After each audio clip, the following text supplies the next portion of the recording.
AI in defense. Things are moving at machine speed. We need to be able to see those threats at machine speed. We need to be able to mitigate and remediate those threats at machine speed. Identity is the new perimeter. No longer can we trust the user because they logged in with their credentials and with the correct notebook. It doesn't work that way anymore. I think, Matt, we've had a few occasions where something like this has happened, and we've gone in and said it absolutely can't be trusting the user. You can't do it. Absolutely, yeah. Yeah. Okay. Absolutely. Then we've got insider threats. So it looks like the old school idea of a hacker there with a hoodie on, probably in a dark corner. The insider threats can be a user. It can be somebody who's being coerced. Social engineering is still the most effective way of getting into an environment, okay?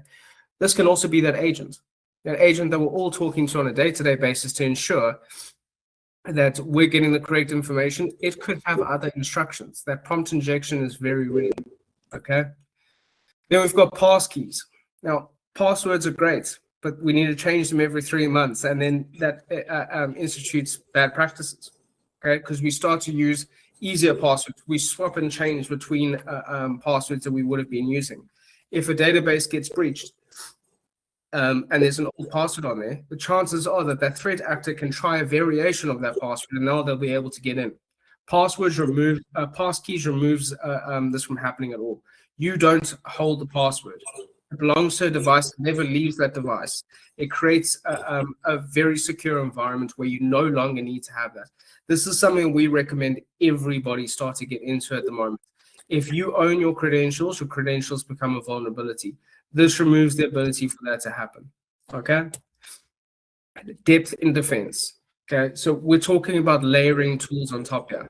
As I said, those tools that were in an outdated cybersecurity solution, still the correct tools. We need EDR solutions on there. We need to be able to understand what the logs are for the business. We need email security. We need to be able to understand what's happening in your network. Those tools are still required, and we need to have them at different layers. If we've got email security, but we don't have an endpoint detection response tool, we can't remediate any issues that are coming through. We can only prevent. If we've got antivirus, we can only defend against what we know, okay? If we've got EDR, that's great. We can have a look at that. What's happening on the network? So all of those tools need to come in. With the abilities that threat actors have nowadays, they can really identify what's happening from a granular scale at a very far distance for a lot of businesses. Okay, specialist training. We need to understand what's happening with AI. There needs to be somebody in the business who really owns AI, not just understanding what the business is doing with it, but understanding what threat actors are doing with it. And then a zero trust mindset. Now, I'm sure a lot of you have heard about zero trust tools. We're talking about a mindset here. Assume breach at every turn. Make sure that you're interrogating every email that's coming through. Did it really come through from that sender? Does the CEO really need $100 in his account right now immediately? You know, we need to understand what all of that looks like. We need to be looking at assuming a breach every time we see anything out of the normal. Our tools are using behavioral analysis. We need to do the same thing.